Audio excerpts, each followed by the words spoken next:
morning po mga kabayan. Welcome muli sa ating panibagong update rito po sa PNR NSCR South.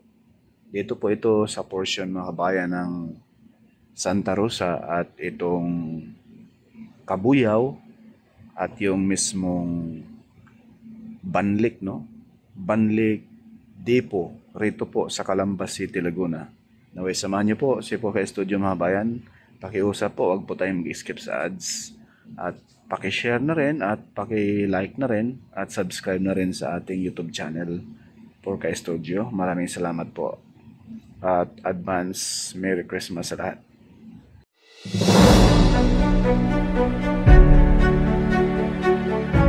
Itong portion na ito mga kabayan, ito po ay Golden City, no? Ito po ay sakop sa Santa Rosa City, Laguna. Ang area na ito mga kabayan ay naka-ready na rin po ito. May mga poste na rin na tapos at may ilan ding poste na bubuhusan pala ng mismong lalagyan pa ng main column nitong PNR. At halos lahat dito may mga board pile na nakabaon.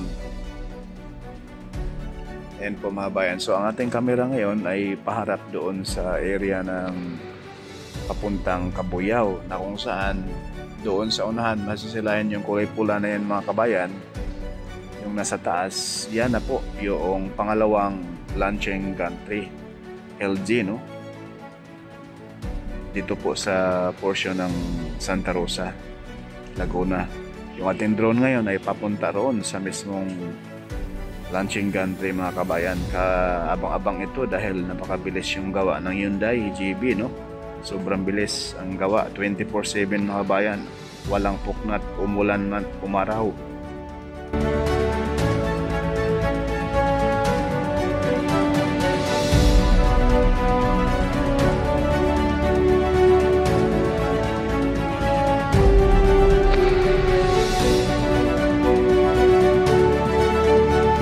Andito po tayo ngayon mga kabayan sa Barangay San Isidro.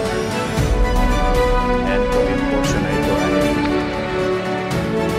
papunta na po ito yung meron dito ito, launching gantry. Dito po yung mismo nagsisimula sa Mamatin Istanbul Pinya Station, kulay dilaw na launching gantry. So dito po ay po napunta rito sa mismo Barangay San Isidro ay halos dito na po yung poste. Yung pinakataas mga kabayan. At kaharap sa ating kamera sa ngayon ay papunta rin doon sa mismong Cabuyao City proper.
Kita nyo yung pinaka-tough ng main column nitong PNR mga kabayan.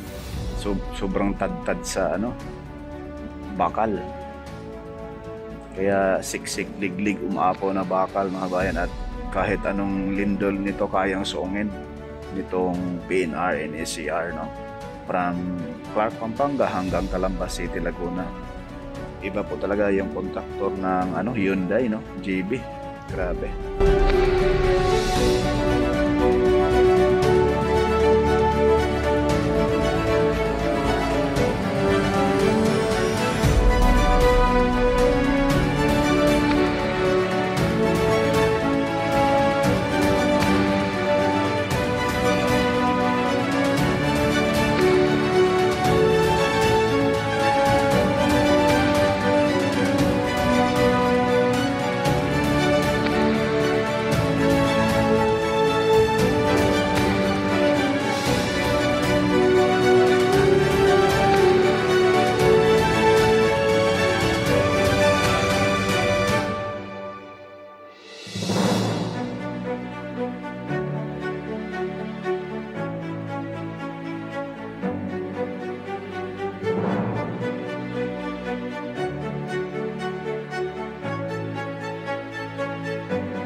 Kaya napakabilis yung gawa rito sa South mga kabayan. Iba yung nagbuhos ng simento, iba yung naghukay sa mga board pile, iba yung naglatag ng habang patakbo yung gawa mga kabayan, patapos na yung paglatag ng pagbuhos ng mga poste.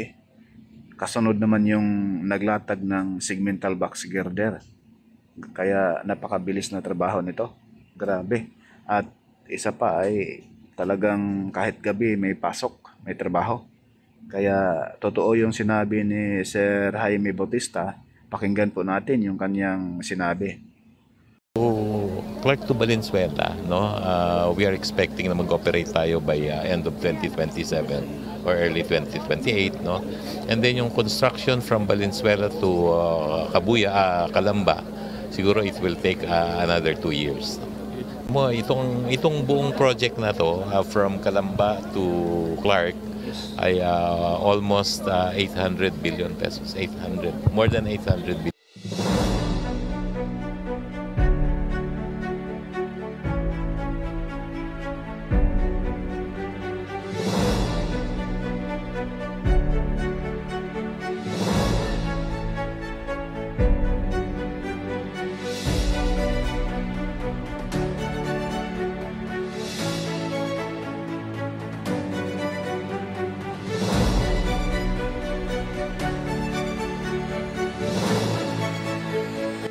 So ang ating kamera ngayon mga kabayan ay approaching na po doon sa LG dito sa Barangay Mamatid.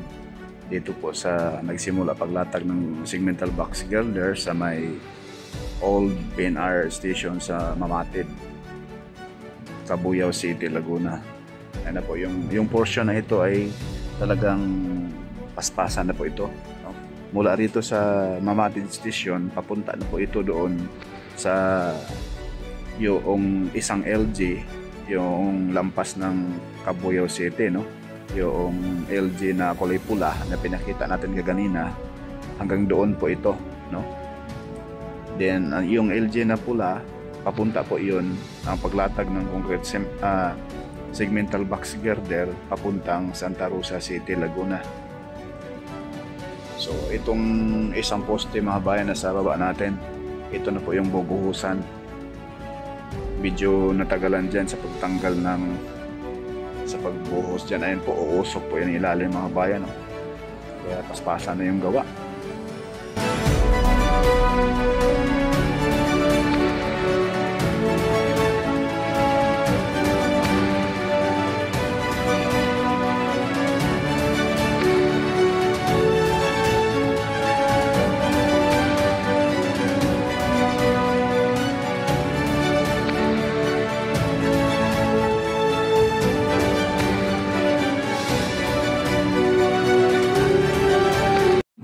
Masisilayan ninyo mga kabayan na kung gaano katibay nitong construction nitong PNR, yung pagtatayuan ng pinaka main column, no? Grabe, sobrang lalim pa yung baon sa ilalim. Yung 6 na board pile yan nakabaon sa ilalim mga kabayan. Ayan na po yung mismong launching gantry na kung saan papunta na po sila ngayon sa pang-6 na poste ang paglatag ng segmental box girder.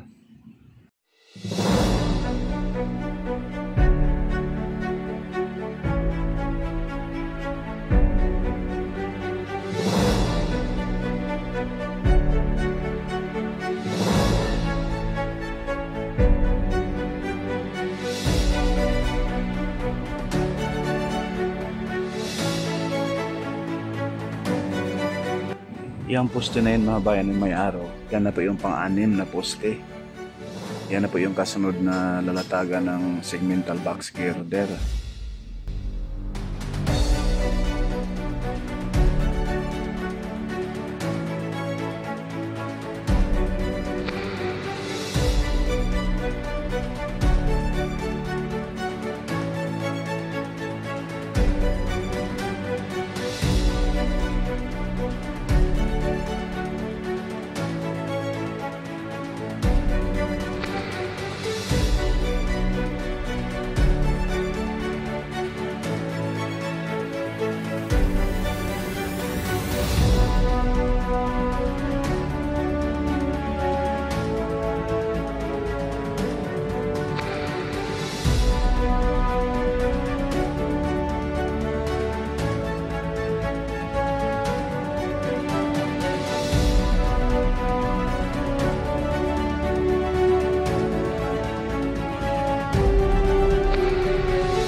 Masilayan na po natin mga bayan yung mismong segmental box girder, no?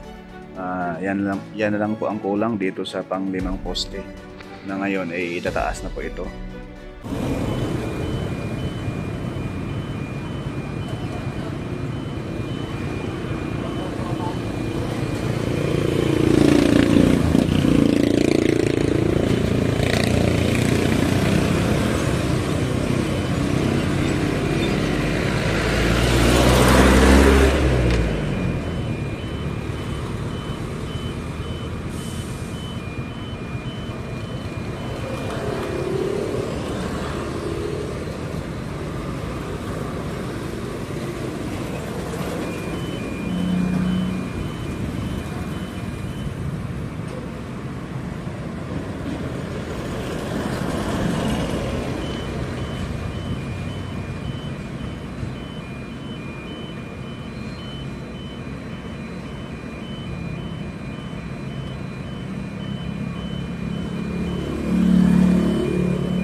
Yan na po mga kabayan, paangat na. Paangat na po.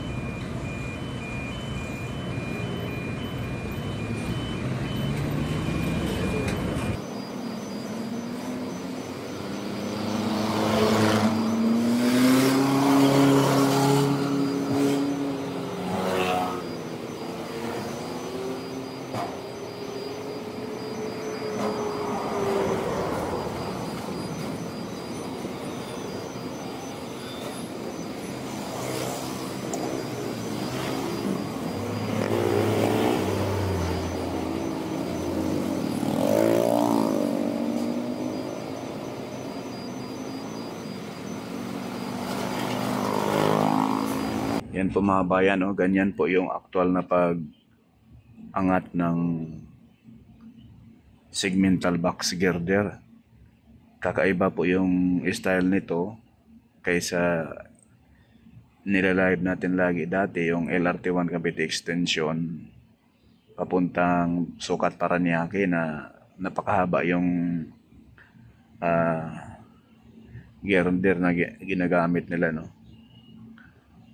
Iba naman dito, medyo maiiksi lang na segmental box girder. Ang style nito kagaya doon sa mismong North, PNR, NECR North mga bayan, ganito yung segmental box girder, maiiksi. So ngayon mga kabayan, ayan po, halos kalibel na yan. Lipat tayo rito sa mismo Future Banlic PNR Station. Kadikit po ito sa Banlic Depot, no? Dito sa Calamba City, Laguna. Katabi lang po ito mga kabayan sa container terminal dito po sa Banlic, Calamba City, Laguna. Dito po ito tayo yung Future Banlic PNR Station. Nasilayan ninyo mga bayan yung mismong forma ng Future Banlic PNR Station, no? Dito lang po kadikit sa container terminal at depot rito po sa Banlic, Calamba City, Laguna. At kaharap sa ating kamera ay pabalik po ito doon sa LG, no? Ayan, masisilayan natin mga bayan. Yan sa unahan na yan mga bayan, yan na po yung Banlic PNR Depot. Ayan po, yan na po yung paspasan na rin po ang pagtambak. Ayan po mga bayan, yung mga heavy equipment sa ngayon. Yan na po yung depot na yan. Napakalapad, napakahaba po yan.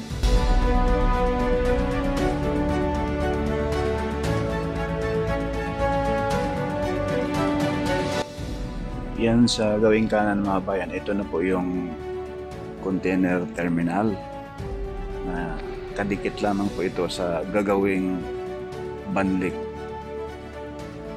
PNR Station at depot. Napakalaking tulong nito once na ito ay matapos na dahil po yung mga container van galing sa pier i-transport na lang po sa cargo sa ilalim ng alignment ng PNR, no? Sa ilalim dyan po yung cargo train na dyan na yung nakakarga yung mga container van sa galing sa mga pier, no? Luluwas rito sa south. Yun po ang napakalaking tulong nito sa trapiko sa SLEX once na ito'y wala nang malalaking mga truck dyan sa SLEX. Ayan po yung ating camera ay kaharap na po ito papunta doon sa LG.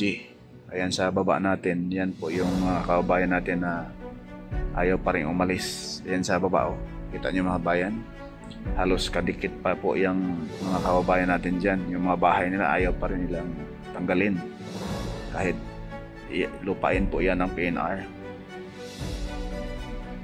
Nagmamatagyas pa rin sila mga kabayan. Alam nilang lupa ng PNR yan, in the future gagamitin yan. Talagang dyan pa sila nagsiksikan, nagtayo ng mga balong-balong. Alam naman nila na sa gobyerno yan. Yan lang po muna mga kabayan yung ating latest update rito po sa PNR NSCR South. Maraming salamat po kay Studio Hindi Sikat pero nag-aabot ng balitang tapat. God bless.